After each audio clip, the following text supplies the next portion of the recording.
Well, here we are. This is going to be my very first review.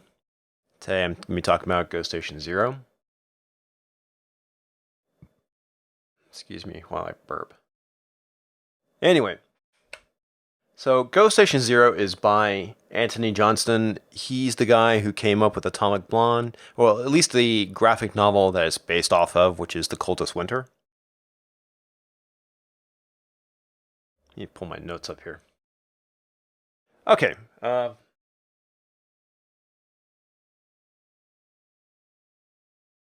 now the cover as well as the interior art is by Sherry Chankama. The cover I got when I picked it up from the comic store is completely different from the one I have here on Comixology. So this is the cover I got, and it is absolutely gorgeous. The use of the gray tones is very nice, and it's highlighted by the red eyes, lips, the dress, and the headband, and the nails.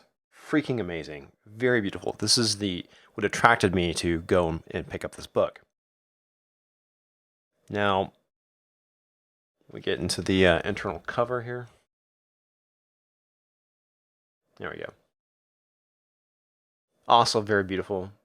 You get that very nice silhouette with the red and white contrast. Of course, you have the stylized Russian doll.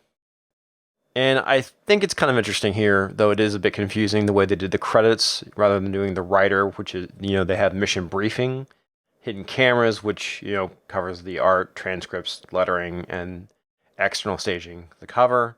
When we get into debrief, I'm guessing that's going to be the editor, and I have no idea what foreign intel is. Alright, so I'm going to need to edit this in such a way that I don't get a copyright strike. I think fortunately my monitor is really, the resolution is really big, so I'm not going to be able to capture everything. So hopefully that will save me.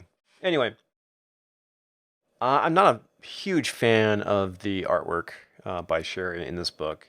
She is a very talented artist, and I'm going to go over to her webpage real quick. You can see she has a very manga style. She also does coloring, and her coloring is really beautiful.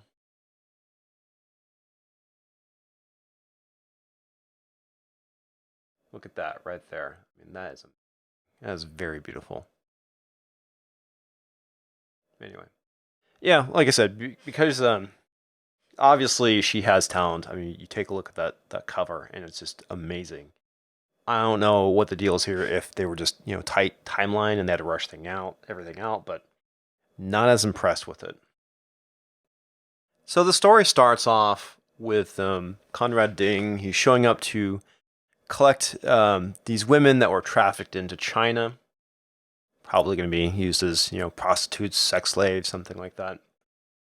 So when they open the container, they get met with a little bit of a surprise, which is not the women. So they're met with Babaushka.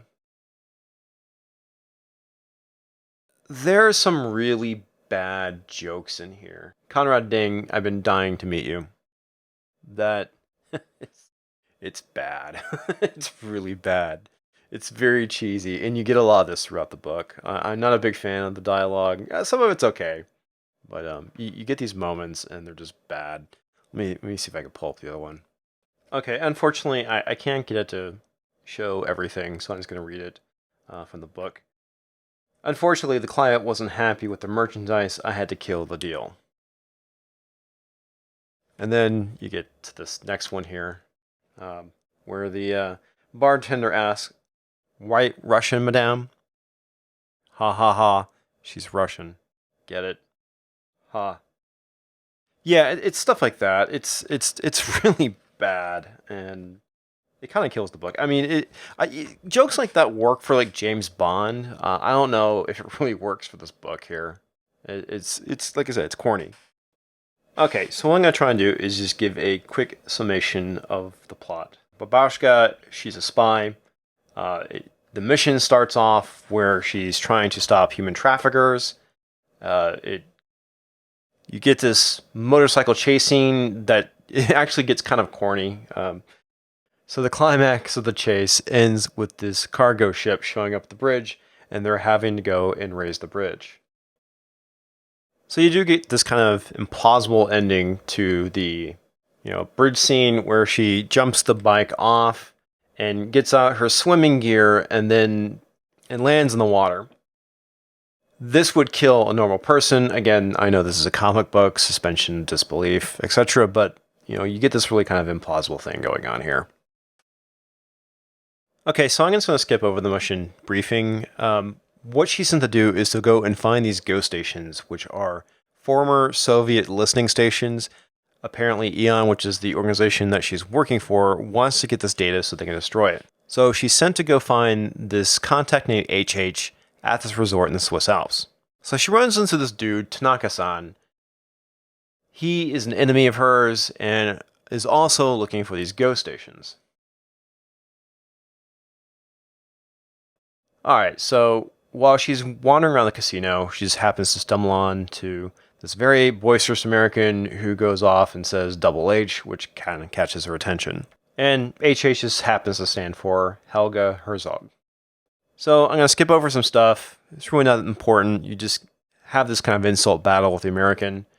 What ends up happening is that the owner of the resort shows up to kind of dismiss Helga because, I guess, overhearing parts of the conversation, she happens to name drop somebody that was previously working with her. And then this guy shows up and she gets dismissed. So this is where Sebastian Temple basically tells her to go away. And as Helga walks off, Babushka hands her a card. So later that night, Helga shows up to where Babushka is staying. She shows up, she has this black eye and immediately thinks, is it the American? No, it was Mr. Temple. And things lead into a little girl-on-girl action. So later that night, Helga wakes up, goes to her purse and grabs a gun and points it at Babushka, where she started when she turns the lights on her. And basically, it just ends here with the standoff. Yeah, and that's basically it. Again, here's another example of Sherry's art. This is way better than what we got in the book. Overall, it's not bad. I like it. As for the book goes, alright. Overall, I thought the dialogue was corny. I wasn't really too keen on the story. I mean, I know it's the first issue. Maybe it'll get better. I think the general concept is kind of interesting where, they're going after these old Soviet stations. But overall, would I recommend it to somebody? No, not really. If I had to choose between this and some of the shit that Marvel's putting out these days, I think I'd definitely recommend this book. But that's not really saying much, is it?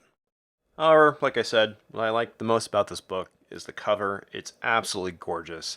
And again, that's what attracted me to this book. So tomorrow I'm going to go and review New Gods Special. It just so happens when I was listening to Diversity in Comics the other day, he happened to mention the New Gods, and then this came out, so I decided to pick it up. And so far, I think the artwork's pretty cool. I haven't read it yet, but I'll talk about it. So if you liked my review, please hit that like button, and if you can tolerate the sound of my voice, hit that subscribe button. Also, you can follow me on Twitter. I'm Comics Division. Not sure how active I'm going to be on Twitter. It's probably me just mainly going to be hitting likes as well as maybe sharing stuff from Captain Cummings as well as Diversity in Comics and some of the others. I don't know. We'll see.